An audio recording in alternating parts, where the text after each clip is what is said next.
সুপ্রিয় দর্শক, আপনারা দেখছেন এসপিএন বাংলা টিভি।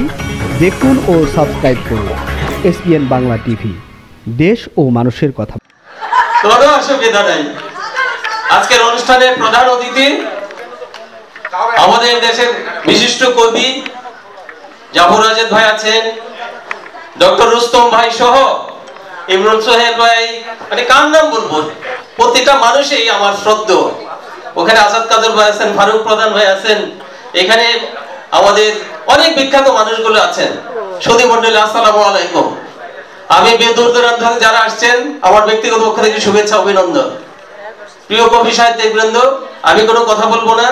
আজকের এই মহতী একটা চমৎকার অনুষ্ঠানে আমাদের রিফাত আলম ভাইকে অভিনন্দন জানাচ্ছি। রাজ্যত জাগ্রত জনতার সেই কণ্ঠস্বর, সবাইকে উনি ভালোবাসেন, কাউকে কম কাউকে বেশি, ভালোবাসার কোনো ঘাটতি নেই।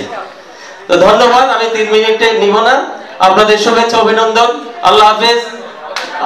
বাংলাদেশ চিরজীবী হোক।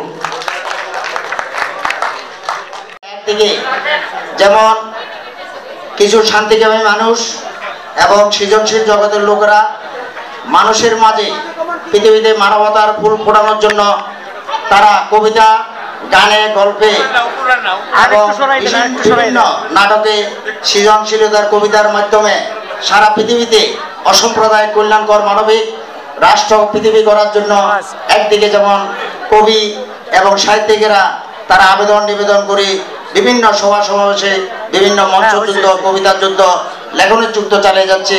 আর একদিকে পারমাণবিক শক্তিধর দেশগুলা পৃথিবীকে শোষণ, নিপীড়ন, নির্যাতন করার জন্য একদিকে যেমন ইসরায়েলের যে প্যালেস্টাইনের যে নির্যাতন, আরেকদিকে ইউক্রেন যুদ্ধ, ইতিমধ্যে আমাদের ভারত পাকিস্তান মিলে আছে যুদ্ধের দামামা।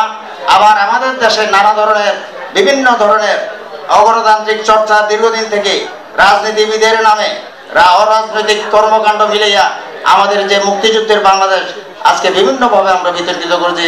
এই কবি সমাজ, সাহিত্যিক সমাজ একটি সুন্দর মানবতার মানবিক বাংলাদেশ কল্যাণকর রাষ্ট্র পৃথিবী করার জন্য, পৃথিবী বানানোর জন্য তারা কাজ করে যাচ্ছে। আমি আশা করি অবশ্যই একদিন না একদিন পারমাণবিক শক্তিধর দেশেরা, পারমাণবিক শক্তিধর কান্ট্রিগুলা, আবার অপর দিকে যারা পারমাণবিক অস্ত্রের ব্যবসা করার জন্য তারা পৃথিবীতে যে তাদেরকে টিকিয়ে রাখতেছে, তাদের ধ্বংসের মাধ্যমে এই কবিতার জগৎ তার এই উদ্যোগ আগামী দিনে আরো অনেক সুন্দর সুন্দর ভালো ভালো প্রতিভাকে তুলে ধরবে। আমি ওনার এই স্বপ্ন বাস্তবায়নের জন্য ওনার মধ্যে যে দৃঢ়তা, একাগ্রতা, শৃঙ্খলা এবং যে দৃঢ় মনোবল দেখতে পাই, আগামী দিনে উনি আরো ভালো কিছু আমাদেরকে নিয়ে উপহার দিবে। আমি এই জাগ্রত সাহিত্য সংসদের সকল কর্মকাণ্ডের উত্তরোত্তর সাফল্য কামনা করি। আগামী পথ চলায় আমি পাশে থাকবো এবং আজকে যারা বিভিন্ন সেক্টরে গুণীজন তাদেরকে আমার পক্ষ থেকে অনেক অনেক অভিনন্দন রইল। যে কোনো পুরস্কারী কর্মক্ষেত্রে তার কাজের স্পৃহাকে আরো অনেক দূর এগিয়ে নিয়ে যায়। আগামী পথ চলাও আমরা আরো ভালো কিছু উপহার দিব। সবাই শুভকামনা, সবাই ভালো থাকুন, সুস্থ থাকুন। অনেক অনেক ধন্যবাদ।